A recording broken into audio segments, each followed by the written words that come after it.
Et bonjour les amis, alors je suis désolée pour le décor, j'ai essayé de faire ma vidéo en extérieur parce que je suis dans la nature normalement, mais là je suis dans la toile de tente parce que le vent est tellement fort qu'il fait du bruit sur le micro et on n'entend pas ce que je dis.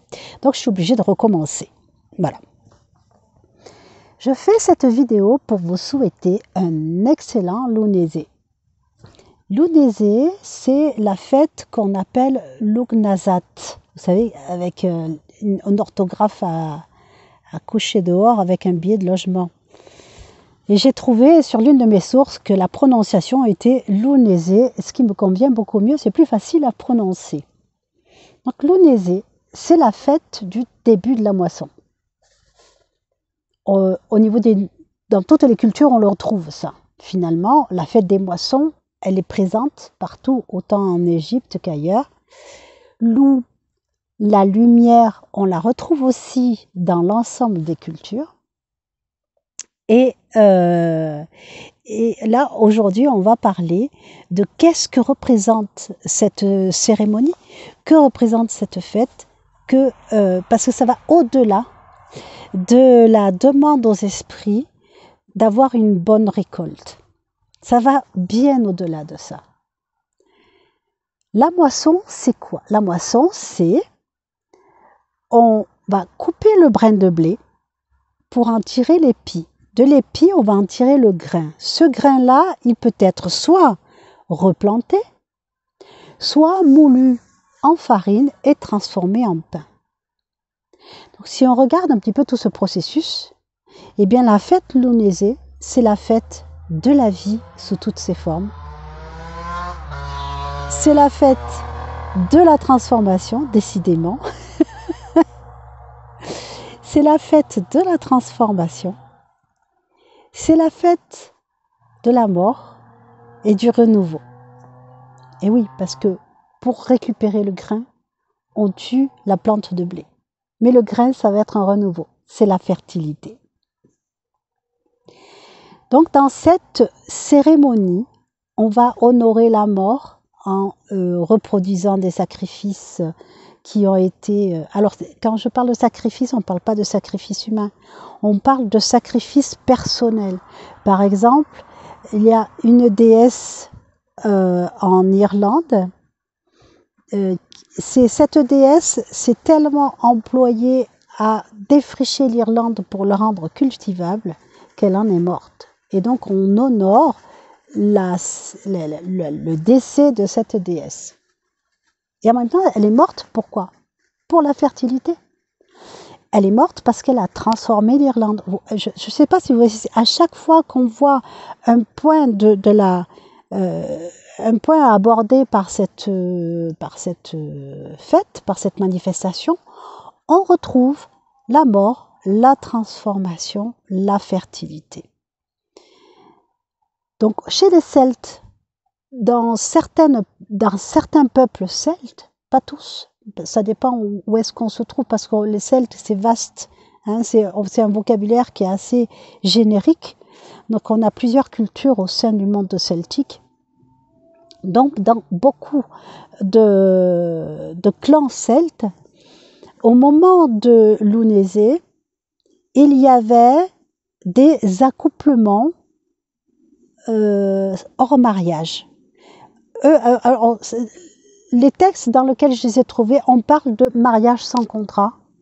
C'est-à-dire que c'est des accouplements, tout simplement. On honorait la fertilité en se laissant aller à l'acte d'amour, pour la beauté de l'amour. Et tout le monde bien consentant, bien évidemment. Pas de notion de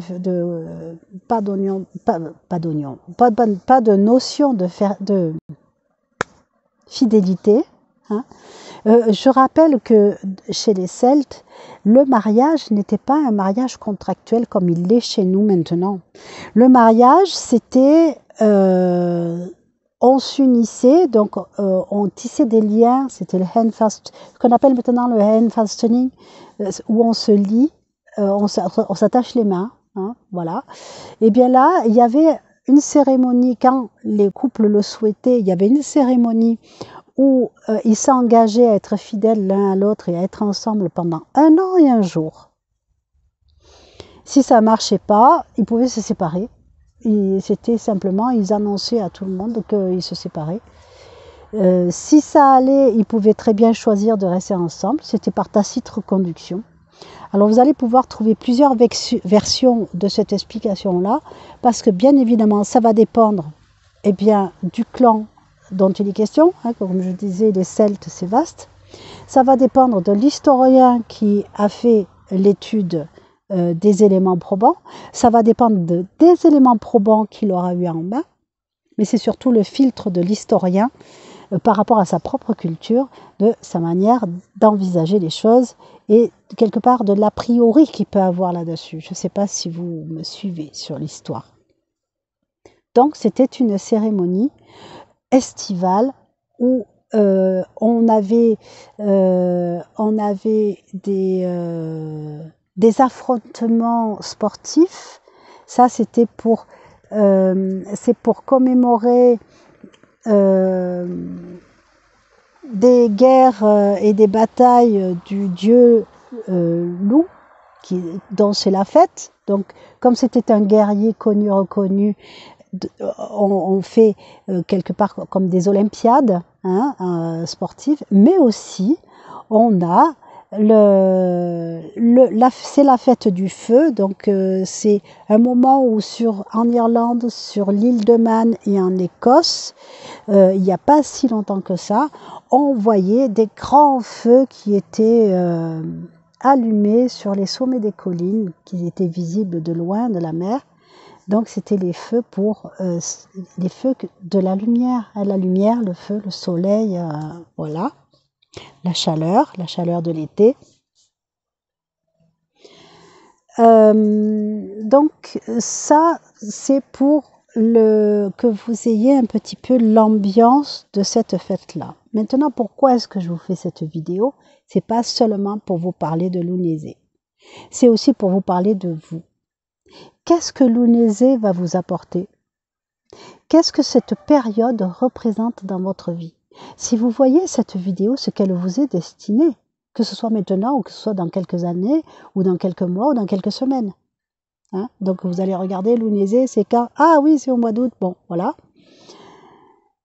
Lunésé est une période où on va récolter les fruits d'un travail qui a duré l'ensemble de l'année. Depuis le printemps, on a semé, on a entretenu les plants, on les a surveillés, on a regardé pousser avec bienveillance et avec plaisir. Donc vous avez mis en place quelque chose, vous avez mis en place un projet que vous avez préparé. Et maintenant, il va être l'heure de la récolte et surtout de la transformation. La transformation, c'est la vôtre, c'est la transformation de votre vie, le gros changement dans votre vie. Et ce gros changement dans votre vie ne sera possible que si vous laissez partir votre ancien moi, votre ancien vous, votre ancienne vie. Si vous avez mis en place ce projet, c'est parce que justement dans votre vie, il y a quelque chose de rémanent qui vous pèse, qui vous traîne en arrière. Eh bien, aujourd'hui, on vous dit, c'est bon, vous pouvez couper les fils à la patte. Vous pouvez vous détacher de cette ancienne vie, laisser mourir cette ancienne vie. Car pour qu'il y ait de la fertilité, il faut que la plante mère soit morte. Pensez à l'épi de blé. Pour pouvoir récolter le blé, le grain de blé et le ressemer, il faut couper la plante. Donc c'est pareil, il va falloir faire de la place pour cette nouvelle vie. Si vous restez ancré sur votre ancienne vie, vous ne ferez pas de place pour votre nouvelle vie. Et à ce moment-là, votre projet va stagner. Comme l'agriculteur qui n'a pas le temps de moissonner et dont le blé reste au champ. Mais ce n'est pas anodin. Si le blé reste au champ, eh bien, le grain, il va y avoir les pluies, les champignons peuvent s'y mettre, les bêtes peuvent venir manger les grains. Le grain, c'est plus l'heure, donc le grain, il va s'abîmer et il ne sera plus fertile. Donc, ça veut dire que votre projet, c'est maintenant.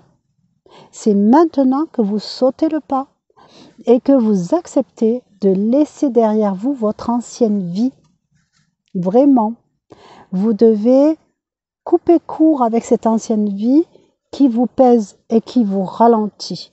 Et quand je dis ancienne vie, c'est ancien métier, ancien collaborateur, ancien ami, même des familles, de la famille, des gens qui font partie de votre passé. Une ancienne maison, voilà, tout dépend des cas de chacun. Et tout à l'heure, je vais reposer la question à mes guides, mais tout à l'heure, j'ai posé la question aux guides, et les guides m'ont répondu que ça concerne tout le monde. Tous les habitants de la planète sont concernés, chacun à son niveau, a une nouvelle vie à mettre en place.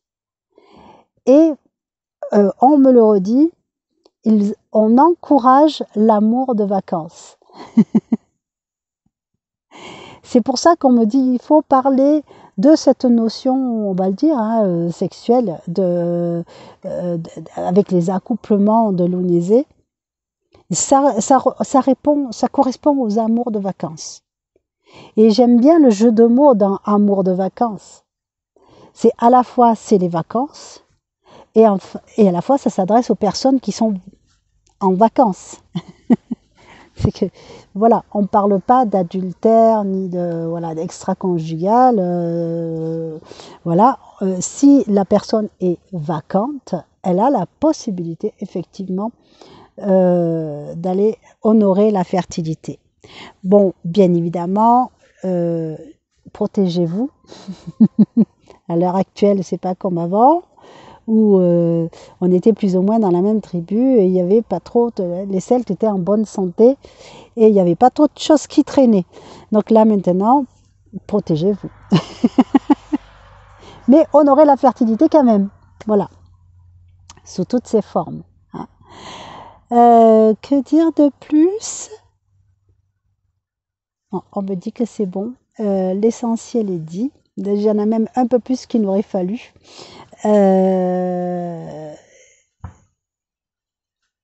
Oui, alors, si vous avez aimé, mettez un pouce comme ça. Si vous n'avez pas aimé, mettez un pouce comme ça. Voilà. Si vous trouvez osé que j'ai pu parler de sexualité, vous pouvez le mettre en commentaire. Je réponds à vos questions, il n'y a pas de souci. Demandez-vous pourquoi est-ce que ça vous dérange, parce que la sexualité fait partie de la vie. Et Lunese, c'est la célébration de la vie sous toutes ses formes. N'hésitez pas à vous abonner si ce n'est pas déjà fait. Je vous souhaite une excellente fin de journée. Je vous embrasse très fort. Je vous aime.